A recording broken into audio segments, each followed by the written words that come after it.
Hello, everyone. Hey, welcome to week 9 of Life in 200 Seconds. And Happy New Year.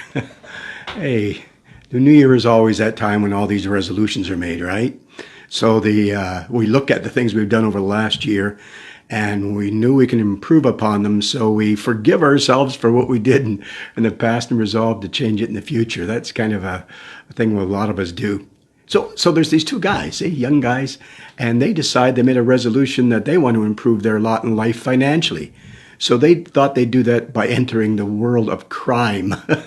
So they decided they're going to steal some sheep from a farmer and make some money from it. Well, that didn't work out so well, and they were caught.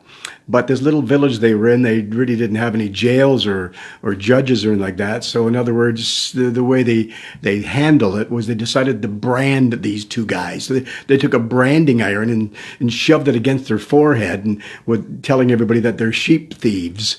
So they just shortened it to ST, like sheep thieves. They put ST on their forehead. So they're going to go around through life so everybody knew who these guys really were.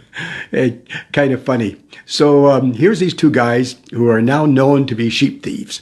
And the first brother says, I can't stand it anymore. I'm too ashamed. And so he decides that he's going to leave town, never to return. The other brother, on the other hand, he said, I've done wrong, and I know I've done wrong. I can't change it. So all I can do is try to be better in the future. And so what he does is he just stays in town and he does everything for people. He sacrifices himself. Years have gone by. A guy walks into town. He's walking down the street and he passes the guy with his ST branded in his forehead. And he asks an old guy there, he said, what's this guy who's got this ST branded into his forehead? The old guy said, look, I don't remember the circumstances, a long time ago. All I know is this guy's been a wonderful person in this town. He sacrificed himself for all of us. He's done so many things. He's like a saint to us. Yeah, that must be what that ST stands for, saint. He must be a saint, right? Oh my, it's funny how forgiveness works, isn't it? So he was obviously forgiven by all those people in his town. Forgiveness is a central theme in life. It's a central theme for how we should behave. There was a story in the Bible about Paul, the Apostle Paul. He's in jail, and he's not going to come out of jail. And so while he's sitting in jail, he writes a letter. He writes a letter to this man called Philemon. Philemon lives in a town called Colossae. Now, Paul has already written a letter to this town before. We call it the Colossians. But anyway, Philemon lives in this town called Colossae. And so what he writes to this guy, Philemon, is a kind of a letter of request. He says, I have authority, but I don't want to exercise that authority. Yes, he had authority because although Philemon and the people in this town of Colossae have never met Paul, they knew he had the authority because he was a man of God. So here is Paul writing this letter to Philemon. He says, I'm making a request of you.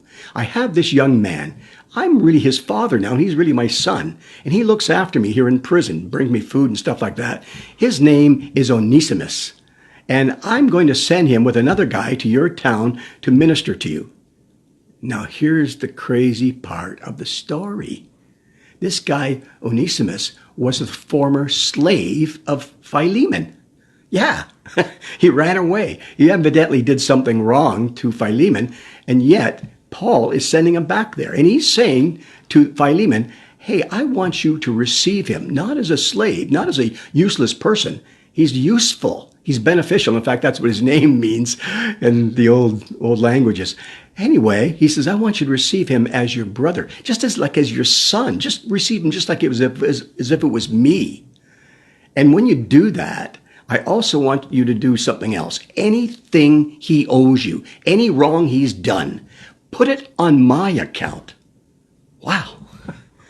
Isn't that the story of the Gospels? Jesus saying to the Lord, whatever you and I have done, whatever sin we've committed, put it on my account. Wow. This is grace. And grace is a deep subject. And I intend to cover it more in the weeks coming ahead. So be here next week, same time, 9 a.m. And I'm going to start to unpack this whole idea of grace with all of you. Thanks. See you next week. Same time, 9 a.m.